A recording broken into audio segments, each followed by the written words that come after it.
Good morning, friends. There is a longing within every human heart, a hunger, a desire, a whisper in the soul that refuses to be silenced. It is the search for something beyond ourselves, a pursuit for meaning that neither wealth nor power nor pleasure can satisfy. The world offers distractions, promising fulfillment in temporary things, yet the heart remains restless, aching for something more. The kingdom of God is not a distant dream, but a present reality for those who seek it. It is not a far-off place, hidden beyond the stars, waiting for us at the end of our days. No, it is here, moving among us, shaping the lives of those who choose to see it. It is not confined to grand cathedrals or whispered prayers, but is found in the quiet surrender of the heart, in the turning of the soul toward its true home. In the Bible, we are said, "The kingdom of God is within you." This is not a poetic sentiment, but a profound truth. It means that the kingdom is not something we build with human hands, nor is it a reward given only after a life well lived. It is breaking through even now, in the choices we make, in the way we love, in the moments where grace replaces judgment and kindness triumphs over cruelty. The world around us insists that reality is made of things we can see and touch, but the greatest realities are unseen, known not by the senses, but by the soul. The kingdom is not an abstract concept, nor is it merely a future promise. It is as real as the air we breathe, yet it requires eyes willing to see it. There are those who spend their whole lives chasing shadows, building castles on foundations of sand, unaware that the true kingdom is already at hand. In the Bible we are said, "Seek first his kingdom and his righteousness, and all these things will be given to you as well." The call is not to abandon all earthly concerns, but to put them in their proper place. The kingdom is first, and everything else follows. Consider the moments where heaven touches earth, the unexplainable peace in the midst of a storm, the quiet strength in times of despair, the love that endures when all else fades.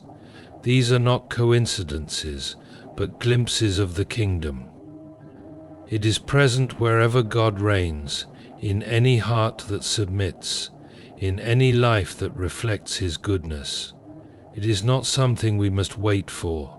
It is something we step into when we choose him above all else. The challenge is not whether the kingdom is real, but whether we will seek it. The world shouts for our attention, offering distractions, pleasures, and ambitions that promise much but deliver little. Yet the kingdom is not in competition with these things. It is above them. It is the pearl of great price, the treasure hidden in the field, worth everything we have. Many wait for a sign, a moment of certainty before they believe. But the kingdom does not come with visible markers. It is recognized in faith, grasped in trust, and lived in surrender.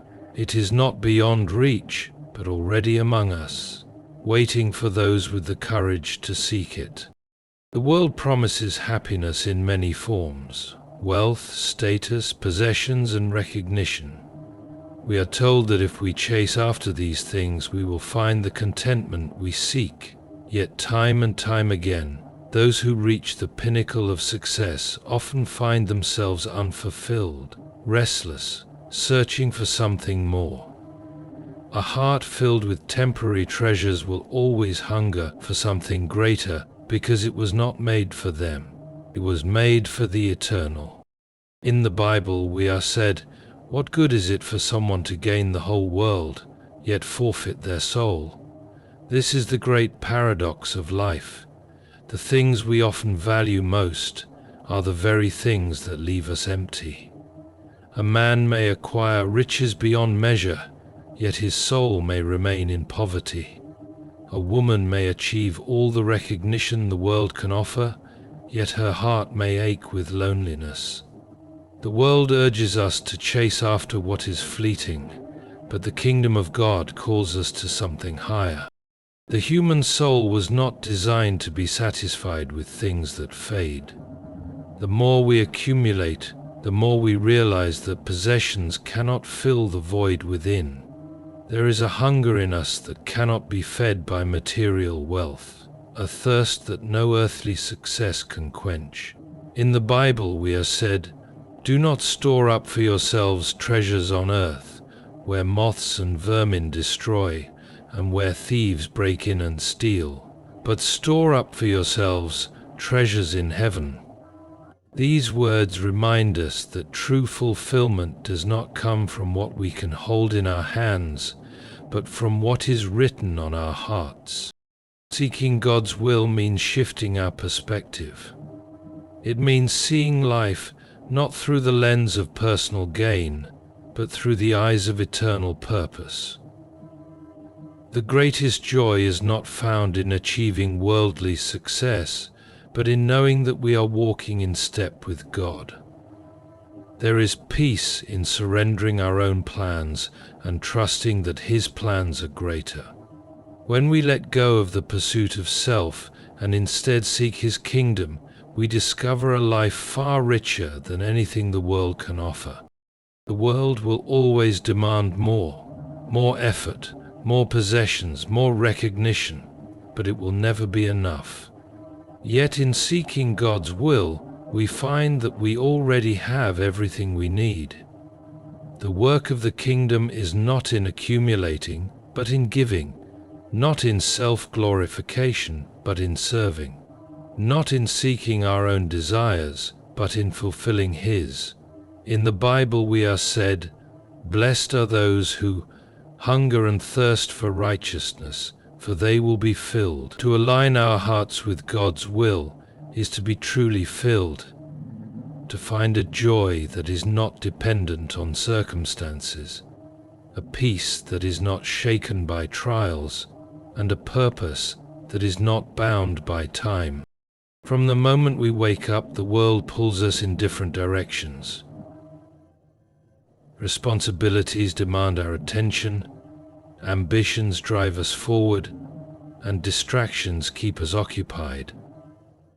There is always something calling for more of us, more time, more effort, more devotion. Yet, in the midst of all this, there is a deeper call, a quiet yet persistent voice reminding us that life is more than tasks, achievements, or possessions. It is a call to seek first the kingdom of God, to place what is eternal above what is temporary, and to trust that when we do, everything else will fall into place. In the Bible we are said, "You cannot serve two masters. Either you will hate the one and love the other, or you will be devoted to the one and despise the other." The heart cannot be divided between two pursuits. If we chase after the things of this world first, we will always struggle to find space for God. But when we put Him first, everything else finds its proper place. It is not a question of ignoring our daily responsibilities, but of choosing where our true allegiance lies. The world will tell us that success is measured in wealth, status, and recognition. But the kingdom of God operates on a different principle, one where the greatest treasure is not what we accumulate, but who we become in Him. Every person lives with a hierarchy of priorities, whether they realize it or not. Some place career at the top, believing that professional success will bring them purpose. Others chase after relationships, convinced that being loved by the world will satisfy the longing within. Many place their trust in financial security, thinking that if they have enough, they will finally be at peace. Yet none of these things on their own can fill the space in the human heart designed for God. In the Bible, we are said, "What you value most, there your heart will be also." This is why the call to seek God first is not just a suggestion, it is a necessity. If our hearts are not aligned with Him, they will be restless, constantly seeking but never finding. Seeking God first does not mean abandoning responsibilities, but it does mean seeing them through a new lens. Work is no longer just about income, it becomes an opportunity to serve. Relationships are no longer just about personal happiness, they become a reflection of God's love. Even the smallest acts, kindness to a stranger, patience in difficulty, gratitude in all things, become part of a greater purpose. In the Bible we are said, "Do not worry about tomorrow, for tomorrow will worry about itself." When we seek Him first, fear and anxiety lose their grip. We stop living in the desperation of what we must achieve and start living in the assurance of what He has already promised. Many people live with the idea that the kingdom of God is a distant reality, something that will only come at the end of time or after death. They think of it as a reward, a place to be reached after a lifetime of effort and struggle. But the truth is, the kingdom is not merely a future promise, it is a present reality. It is not something we are meant to passively wait for, but something we are invited to participate in, here and now. The moment we turn our hearts toward God, the moment we choose to live according to His will, we are already stepping into the kingdom. In the Bible we are said, "The kingdom of God is not something that can be observed, nor will people say, 'Here it is,' or 'There it is,' because the kingdom of God is in your midst." It is not confined to a location, nor is it an event that will suddenly appear one day. It is already at work in the world and in the lives of those who seek Him. Many are waiting for a sign, something visible to confirm the reality of God's kingdom before they believe. They think that if only they could see miracles, if only they could hear the voice of God in a clear and undeniable way, then they would fully commit. Yet faith does not work that way. The kingdom is not recognized through the eyes, but through the heart. In the Bible we are said, "Blessed are those who have not seen and yet have believed." Faith is not about waiting for proof. It is about stepping forward in trust. It is in the act of seeking that the kingdom is revealed, in the willingness to surrender that it is made real. Every day presents an opportunity to walk in the reality of God's kingdom. It is found in the choices we make, in the love we extend, in the grace we show to others. It is present when we choose forgiveness over bitterness, when we replace fear with trust, when we live with open hands instead of clenched fists. The kingdom is not for those who simply wait for it to come, but for those who take hold of it now. In the Bible we are said, "The kingdom of heaven is like a mustard seed, which a man took and planted in his field. Though it is the smallest of all seeds, yet when it grows, it is the largest of garden plants. It begins as something small, unseen by the world, but it grows within us and transforms everything. Many delay their commitment, thinking there will always be time later. They tell themselves that one day they will seek God, one day they will surrender fully. But the kingdom is not something to be postponed. It is here and it is now. Those who step into it by faith do not wait for a perfect moment. They recognize that the moment is already given to them. The worries of life press upon every heart. There are bills to pay, decisions to make, futures to plan. The mind often races from one concern to another, trying to grasp control over what feels uncertain. Fear whispers that there will never be enough, that time will run out, that failure is only a misstep away. And so people strive endlessly, burdened by the weight of their own survival, exhausted by the pursuit of security. But in the Bible we are said, "Do not worry about your life, what you will eat or drink, or about your body, what you will wear. Is not life more than food, and the body more than clothes?" This is not a denial of responsibility, but a call to shift our trust from ourselves to God. The birds of the air do not sow or reap, yet they are fed. The flowers of the field do not toil, yet they are clothed in beauty. Creation itself testifies to a God who provides, yet humanity, with all its wisdom, struggles to believe it. There is always a temptation to hold on tightly to what we have, to seek security in wealth, in status, in carefully laid plans. But none of these things can guarantee peace. They may offer temporary relief, but they cannot quiet the restless heart. In the Bible we are said, "Who of you by worrying can add a single hour to his life?" Worry does not bring solutions, it only drains strength.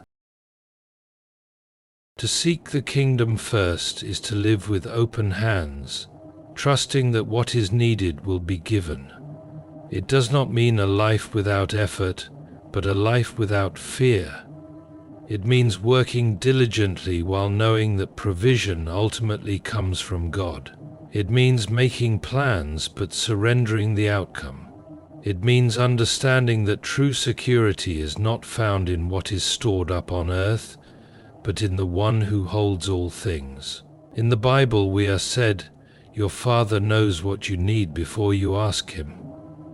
The answer to anxiety is not control, it is surrender. When the heart is set on God's kingdom, the priorities of life change. Fear no longer drives decisions. The pursuit of wealth no longer overshadows the pursuit of righteousness.